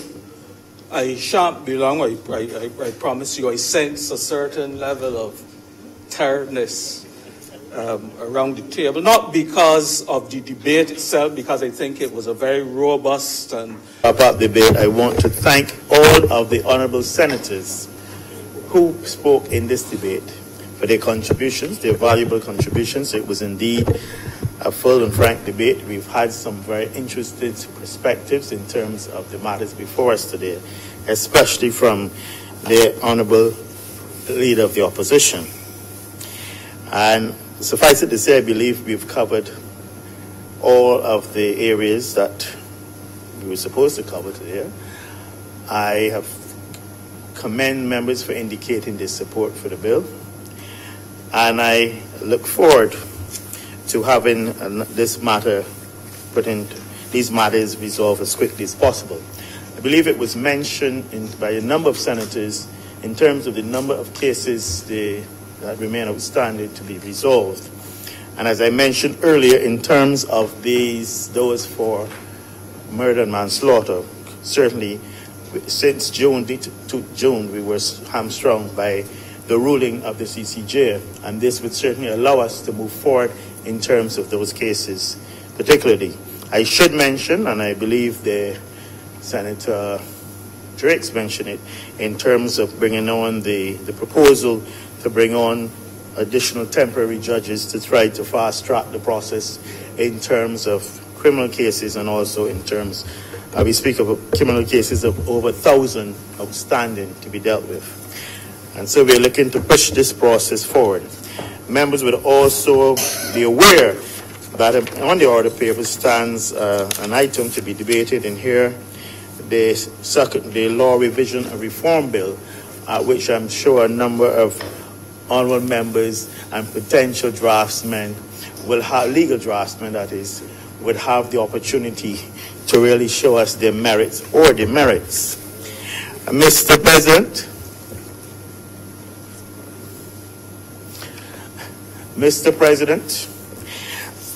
with these few words, I am now going to beg that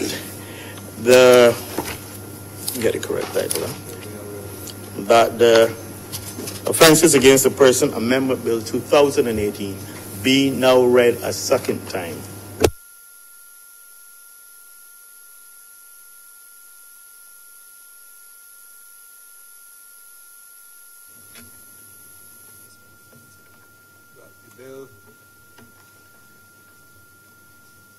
Offences Against the Person Amendment Bill 2018 be now read a second time.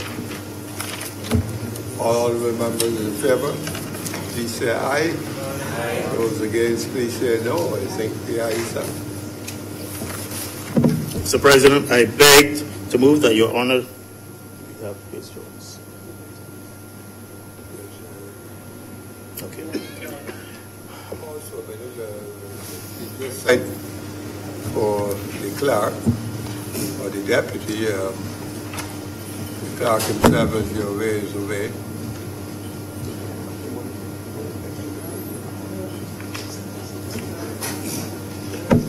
His presence is needed before we go into committee.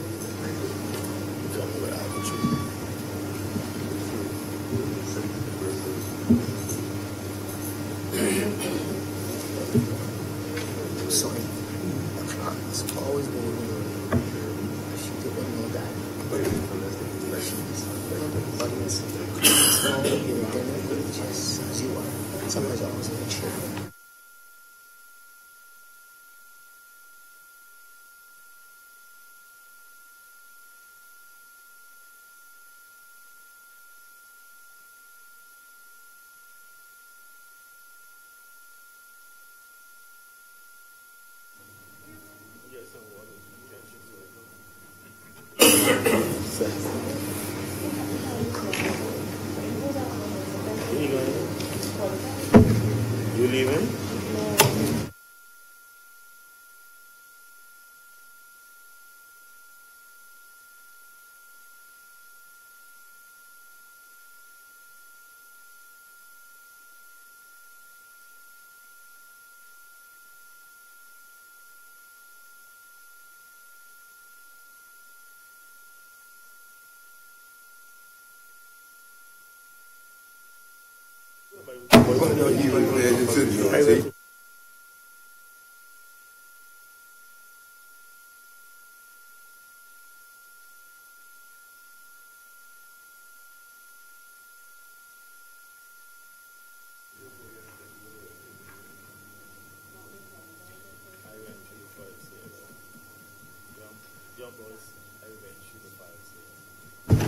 Fighting.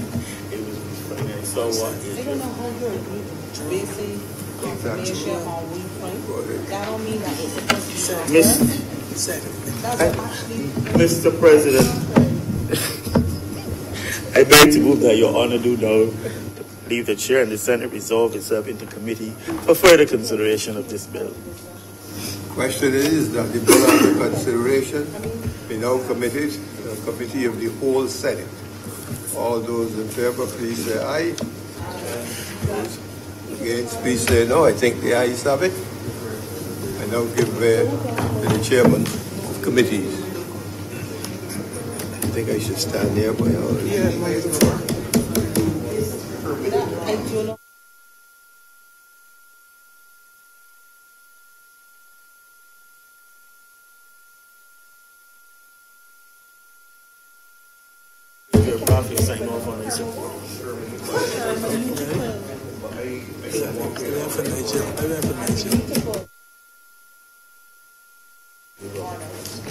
House is now in committee. The Senate is now in committee. Clause 1. Mr. Deputy President, I beg to move that Clause 1 stand part. The question is that Clause 1 stand part. All honourable senators in favour, please say aye. Those against, please say no. Methinks the ayes have it. Clause 2. So, Mr. Deputy President, I beg to move that Clause 2 stand part. The question is that Clause 2 stand part. Honourable Senators in favour, please say aye. Those against, please say no. Methinks the ayes. Mr. Deputy President, with your leave, sir. I know this would have been discussed differently, but I just wanted to raise it for the record and hear what the other senators have to say. With respect to Clause 2, the proposed bill says at Clause 2 that at subclause 1, a person who commits the offense of murder may be liable on conviction on indictment to A, suffer death, or B, imprisonment for life, Mr. Deputy Speaker.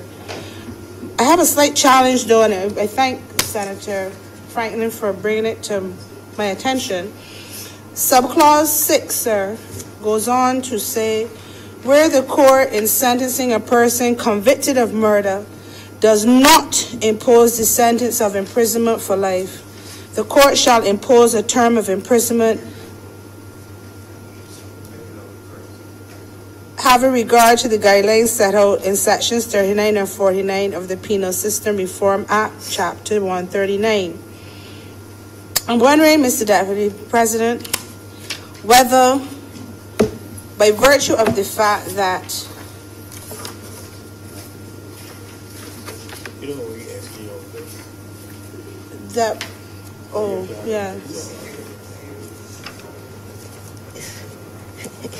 Is in the new bill. I'm sorry, Mr. Deputy President. I'm getting assistance from Senator Boyce. My question is, we have in Clause 2, Clause 1, that a person who commits the offense of murder may be liable for either a death penalty or a life imprisonment. But then subclause 6 makes provision for you being convicted of murder, but you are not being, but the life imprisonment is not being imposed. You're going to get a term of imprisonment. I'm wondering in that case whether Clause 2, subclause 1 should have added to it Clause C to make provision for when you're not you're convicted of murder, but you have not had a life imprisonment term imposed